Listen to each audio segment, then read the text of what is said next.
Assalamualaikum warahmatullahi wabarakatuh. Selamat pagi anak-anak. Bagaimana kabarnya hari ini? Alhamdulillah. Semoga kita dalam keadaan sehat dan semoga dalam lindungan Allah Subhanahu wa taala. Amin amin ya robbal alamin.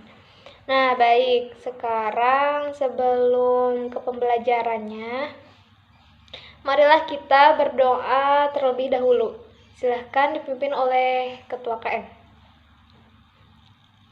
A'udzu billahi minasyaitonir rajim. Bismillahirrahmanirrahim.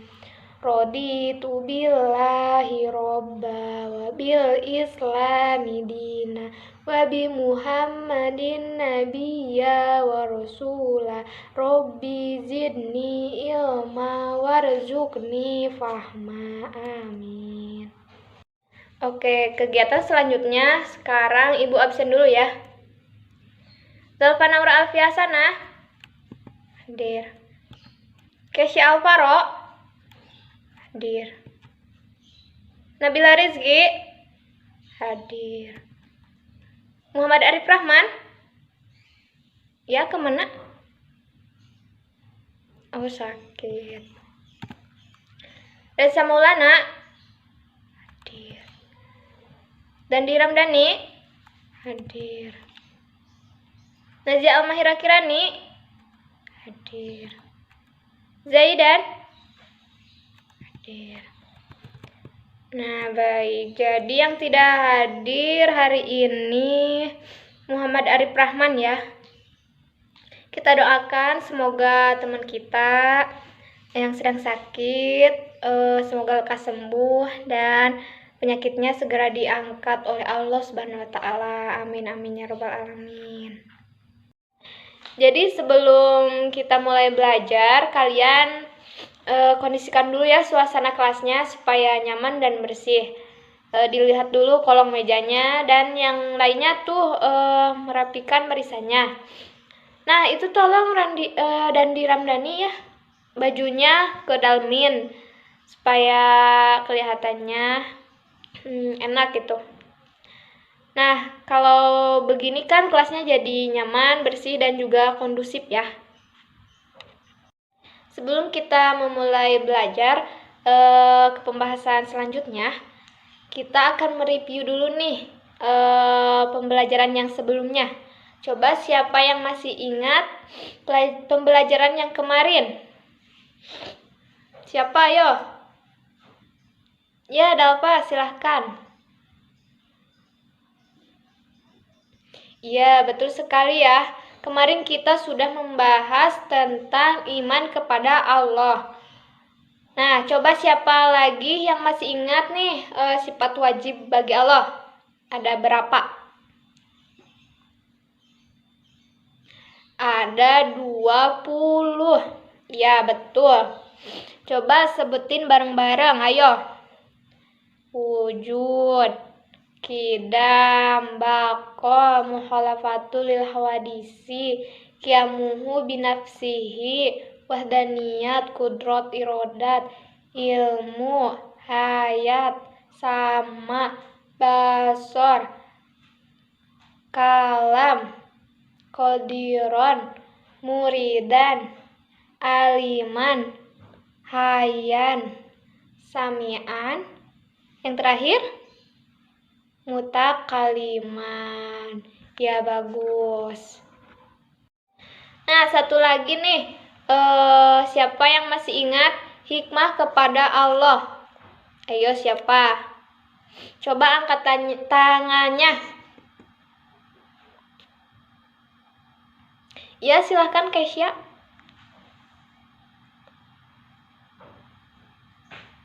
Ya, betul. Hati menjadi tenang. Salah satu hikmah beriman kepada Allah ialah tenangnya hati kita. Hati menjadi tidak mudah goyah oleh ajakan nafsu jahat atau orang yang menyesatkan. Yang kedua, diberi pertolongan oleh Allah seperti kemudahan hidup ya. Orang yang beriman kepada Allah akan diberi kemudahan dalam mencapai tujuan hidupnya, terutama bagi orang yang berpedoman kepada Al-Quran dan Al-Hadis. Alhamdulillah, sudah cukup ya. Ternyata kalian masih pada ingat ya materi yang sebelumnya. Nah, selanjutnya materi pada hari ini kita akan mempelajari tentang iman kepada malaikat Allah. Nah, untuk tujuan pembelajaran pada hari ini yaitu yang ke-1, menyebutkan pengertian iman kepada malaikat-malaikat Allah. Yang kedua, menyebutkan dalil nakli tentang iman kepada malaikat. Nah, yang ketiga, menjelaskan tugas-tugas malaikat. Yang keempat, menerangkan keterkaitan tugas malaikat dengan perbuatan. Nah, untuk metode hari ini, Ibu akan menggunakan metode ceramah dan metode tanya jawab. Mungkin sudah dipahami ya untuk mengenai tujuan dan metode pembelajaran hari ini. Ya, baik, selanjutnya kita masuk pada materi pembahasan ya. Di sini, apakah kita semua beriman kepada malaikat? Nah, iya, beriman ya. Coba rukun iman itu ada berapa? Iya, betul, ada 6 ya. Coba sebutin.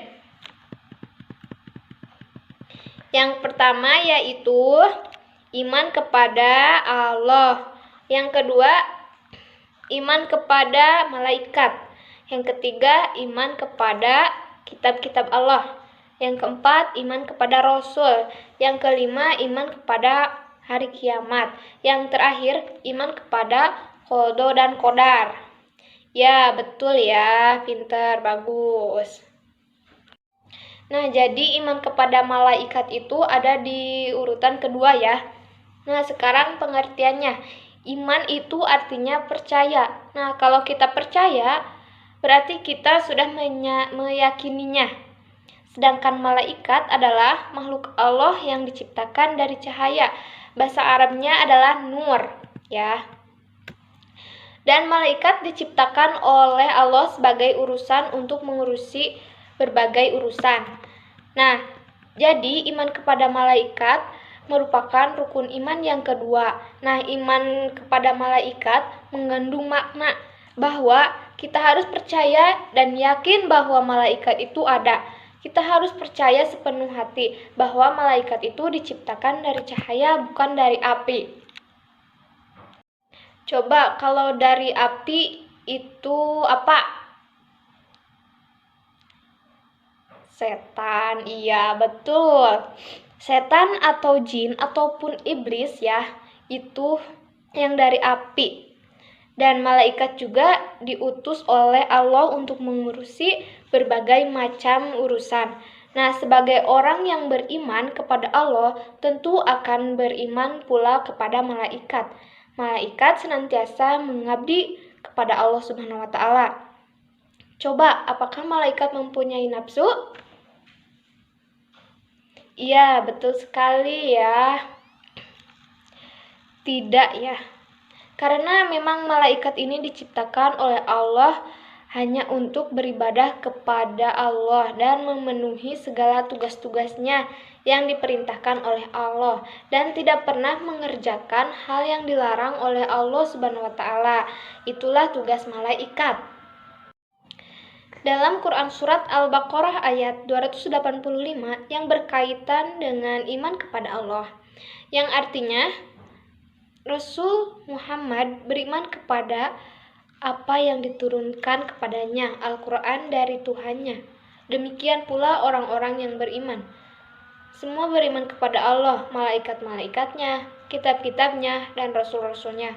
Mereka berkata, kami tidak membeda-bedakan seorang pun dari rasul-rasulnya. Dan mereka berkata, kami dengar dan kami taat, ampunilah kami ya Tuhan kami dan kepadamu tempat kami kembali. Nah, sekarang kita masuk ke materi tentang nama-nama dan tugas-tugas malaikat. Sebenarnya dalam Al-Quran tidak dijelaskan ya secara pasti ada berapa malaikat. Tapi dari sebuah hadis yang diriwayatkan oleh Bukhari dan Muslim dari Anas bin Malik bahwa ketika Rasulullah Shallallahu Alaihi Wasallam Isra Mi'raj dan beliau bertemu dengan Ibrahim alaihissalam yang sedang bersandar di Baitul Ma'mur. Nah, di sana ada 70.000 malaikat. Jadi sebenarnya itu malaikat sangatlah banyak. Jadi bukan 10 saja. Tetapi di dalam Al-Quran dan Al-Hadis memang dijelaskan itu yang wajib kita ketahui itu ada 10 malaikat. Nah, pasti kalian sudah pada tahu ya. Ya, coba kalau sudah pada tahu sebutkan sama-sama ya. Yang pertama malaikat Jibril, yang kedua malaikat Mikail, yang ketiga Israfil, yang keempat Israel, kelima Munkar, keenam Nakir, ketujuh Rokib, kedelapan Atid, 9 Malik, dan yang terakhir Ridwan. Ya benar, betul sekali ya.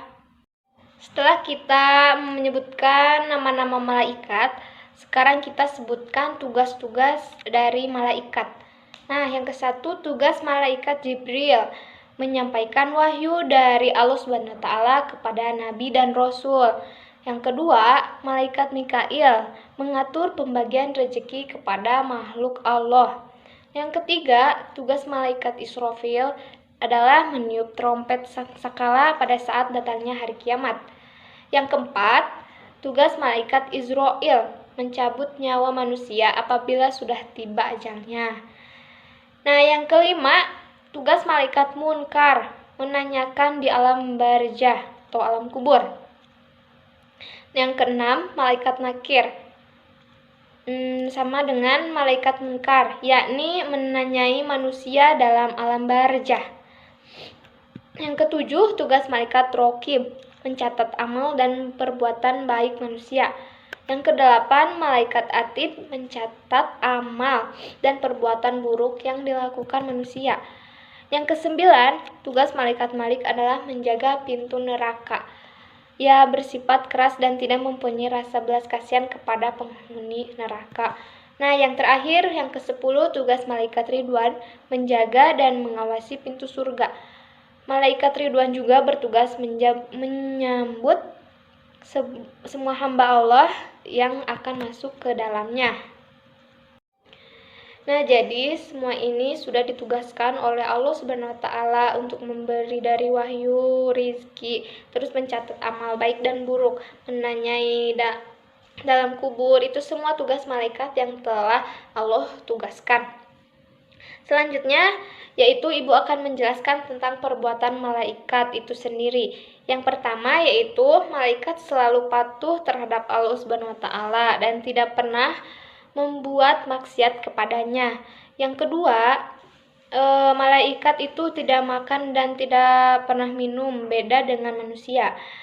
Dan yang ketiga, malaikat tidak memiliki jenis kelamin. Oke. Coba ulang, Nazia. Diulangi lagi. Coba. Iya, betul ya anak-anak semua. Alhamdulillah ya pada lancar, pinter ya. Coba sekarang apakah kalian sudah paham yang tadi ibu sampaikan semua? Semua sudah ya. Alhamdulillahirabbil alamin. Nah, jadi intinya seorang muslim itu harus beriman kepada malaikat Allah. Harus percaya dengan adanya malaikat. Karena kalau tidak percaya berarti sama saja kita tidak beriman kepada Allah. Nah, selanjutnya sebelum ibu menutup pada pelajaran pagi hari ini, apakah ada yang ingin ditanyakan? Tidak ya. Oke, baik. Hari ini telah selesai ya. Untuk pertemuan selanjutnya kita akan membahas tentang iman kepada kitab Allah. Semoga dari apa yang Ibu telah sampaikan hari ini bermanfaat bagi kita semua. Amin amin ya robbal alamin. Sebelum berakhir pembelajaran hari ini, Ibu akan memberi oleh-oleh nih kepada kalian. Silakan kerjakan LKS-nya dari halaman 120 sampai 124. PG-nya saja ya. Nanti dikumpulkan di pertemuan berikutnya. Oke, langsung saja kita akhiri pertemuan hari ini dengan mengucapkan hamdalah bersama-sama. Alhamdulillahirabbil alamin. Sekian pertemuan kita hari ini. Ibu mohon maaf sekali ya jika banyak kata-kata yang salah dan menyakiti hati kalian. Ibu pamit ya. Wassalamualaikum warahmatullahi wabarakatuh.